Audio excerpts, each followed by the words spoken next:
Hello दोस्तों, आज हम बात करने वाले हैं सतीत्व की देवी कन्नगी के बारे में, जिसने अपने सतीत्व की शक्ति से संपूर्ण मदुरई शहर को जलाकर भस्म कर दिया था। चलिए शुरू करते हैं देवी कन्नगी की कहानी को। देवी कन्नगी की कहानी तमिल साहित्य के महाकाव्य शिलप्पाधिकारम, जिसको नुपुर की कहानी भी कहा जाता है, में वर्णित है यानी उल्लेखित है। इस महाकाव्य को चेर शासक सेनगुट्टुवन के भाई इलांगो आदिगल ने लिखा था, जो पुहार कांडम, मदुरई कांडम और वांजी कांडम नामक 3 खंडों में यानी भागों में विभक्त है। इस महाकाव्य को प्रोफेसर मेंढाले ने तमिल साहित्य का इलियड माना है। बात करें इस महाकाव्य के नायक नायिकाओं की, तो इस महाकाव्य का नायक कोवलन है और नायिका कन्नगी है। कोवलन पुहार यानी जिसको कावेरी पट्टनम के नाम से जाना जाता है कि धनी व्यापारी मागटुवन का पुत्र है, तथा नायिका कन्नगी पुहार यानी कावेरी पट्टनम के धनी व्यापारी मनायकन की पुत्री है। इस प्रकार कोवलन का विवाह कन्नगी से हुआ। प्रारंभ के कुछ वर्ष उन्होंने बड़े प्रेम और प्रसन्नता से सुखपूर्वक बिताए। एक दिन कोवलन की भेंट पुहार की विख्यात नर्तकी माधवी से हुई और वह उसके सौंदर्य पर मुग्ध होकर उसके प्रेम जाल में फंस गया। इसके बाद कोवलन ने माधवी के लिए 1000 स्वर्ण मुद्राओं का शुल्क चुकाया और वह उसके साथ सुख से रहने लगा।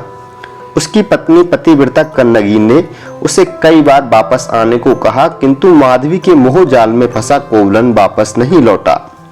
माधवी से कोवलन को मणि मेखलई नामक पुत्री की प्राप्ति हुई। इसके बाद 3 वर्ष तक कोवलन माधवी के साथ भोग विलास में लिप्त रहा। उसने नर्तकी के ऊपर अपना सारा धन व्यय कर दिया तथा अपनी पत्नी और अपने घर को भी भूल गया। यहाँ तक कि उसने अपनी पत्नी के सारे आभूषण नष्ट कर दिए, किंतु नर्तकी द्वारा ठुकराए जाने पर कंगाली की हालत में वह पुनः पश्चाताप करते हुए अपनी पत्नी के पास वापस लौट आया। उस समय कन्नगी के पास केवल रत्न जड़ित पायलों का एक जोड़ा शेष था। इसके बाद इधर कोवलन ने अपना सारा धन, यहाँ पे धन है इस जगह पे, अपना सारा धन समाप्त होने के कारण मदुरई जाकर नया व्यवसाय करने का निश्चय किया। वह अपनी पत्नी कन्नगी को लेकर जैन बुछुड़ी काउंदी के साथ अत्यंत कष्ट सहते हुए मदुरई पहुंचा। अगले दिन कन्नगी ने उस कोवलन को अपना एक पायल दिया और कहा कि इस पायल को बेचकर प्राप्त धनराशि से वह अपना व्यवसाय प्रारंभ करे। इसके बाद कोवलन उस पायल को लेकर नगर में चला गया और वहां पहुंचकर राजकीय जौहरी को उसने पायल दिखाया और कहा कि वह उसे बेचना चाहता है। संयोगवश उस नगर की रानी के पास बिल्कुल उसी प्रकार की पायल थी जो चोरी हो गई थी। जौहरी ने समझा कि यह चोरी किया पायल है और इसकी खबर उसने वहां के शासक नेंडुनजेलियन, जो पांड्य शासक थे, को दे दी। नेंडुनजेलियन अपने न्याय के लिए प्रसिद्ध था और उसने कभी भी किसी के साथ अन्याय नहीं किया था। इसके बाद उसने अपने सैनिकों को आदेश दिया कि जाकर देखे, अगर उस व्यक्ति के पास रानी का पायल मिले तो उसे मृत्यु दंड देकर वह पायल वापस ले आए। सैनिकों ने जब इतना कीमती पायल कोवलन के पास देखा तो राजा की आज्ञा के अनुसार उन्होंने कोवलन का पक्ष सुने बिना ही उसका वध कर दिया और पायल लेकर वापस राजा को सौंप दिया, जिसे राजा ने रानी को दे दिया। इसके बाद जब कोवलन की मृत्यु का समाचार कन्नगी को मिला तो वो क्रोध में राजा के भवन पहुंची और उसे धिक्कारते हुए कहा कि हे नराधम, तूने बिना सत्य जाने मेरे पति को मृत्यु दंड दिया।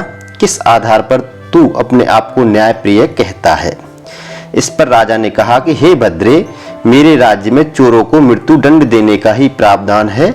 तुम किस प्रकार कहती हो कि तुम्हारा पति चोर नहीं था? उसके पास मेरी पत्नी के पायल प्राप्त हुए हैं। क्या तुम्हारे पास कोई प्रमाण है कि वो पायल उसने नहीं चुराया था? इस प्रकार कन्नगी ने क्रोधित स्वर में कहा कि रे मूर्ख, वो पायल मेरी थी जिसे मैंने अपने पति को बेचने के लिए दिया था। ऐसा कहकर उसने अपना दूसरा पायल राजा को दिखाया और राजा ने घबराकर रानी से उस पायल को मंगवाया। ध्यान से देखने पर पता चला कि वो पायल कन्नगी के पायल से ही मिलता था, रानी के पायल से नहीं। रानी के पायल में मोती भरे थे, जबकि कन्नगी का पायल रत्नों से भरा हुआ था।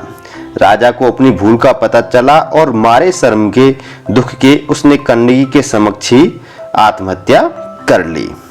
इसके बाद इतने पर भी कन्नगी का क्रोध कम नहीं हुआ। उसने अत्यंत क्रोधित स्वर में कहा कि हे देवता, अगर मैंने कभी मन और वचन से कोवलन के अतिरिक्त किसी का ध्यान ना किया हो और अगर मैं वास्तव में पतिव्रता हूं तो तत्काल ब्राह्मणों, बालक बालिकाओं और पतिव्रता स्त्रियों को छोड़कर पूरा नगर भस्म हो जाए। इस प्रकार ऐसा कहते हुए उसने अपने हाथ में पड़े पायल को भूमि पर पटका, जिससे प्रचंड अग्नि उत्पन्न हुई और देखते ही देखते मदुरई नगर जलकर भस्म हो गया। मदुरई नगर के भस्म होने के बाद जब वो अग्नि शांत नहीं हुई तो स्वयं देवी मीनाक्षी, जिनको दक्षिण भारत में देवी पार्वती का रूप माना जाता है, प्रकट हुई और उन्होंने कन्नगी का क्रोध शांत किया। इसके बाद कन्नगी चेर राज्य की राजधानी बांजी चली गई और वहीं पहाड़ी पर उनकी क्या हो गई, मृत्यु हो गई। चेर शासक सेनगुट्टवन ने कन्नगी को सतीत्व की देवी के रूप में मान्यता प्रदान की और उसके सम्मान में मंदिर बनवाए। इसके अलावा इन्होंने पत्नी पूजा भी शुरू की थी। चेर शासक सेनगुट्टवन ने पत्नी पूजा भी शुरू की थी, ये बात भी याद रखनी है। सती कन्नगी को दक्षिण भारत में विशेषकर तमिलनाडु में देवी के रूप में पूजा जाता है और उसे कन्नगी अम्मा के नाम से जाना जाता है।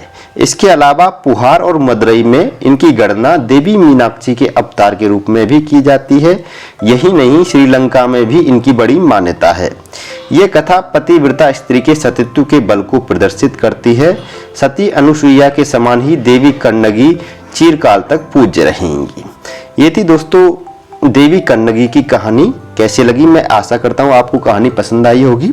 वीडियो पसंद आई तो वीडियो को लाइक करना, शेयर करना और कमेंट में अपनी राय भी देना। आप हमारे चैनल पर नए आए हो तो हमारे चैनल को सब्सक्राइब भी कर लीजिएगा, क्योंकि ऐसे कंटेंट मैं आपके लिए लाता रहता हूँ। फिर मिलूंगा नेक्स्ट अगली वीडियो में, तब तक के लिए अलविदा, बाय बाय।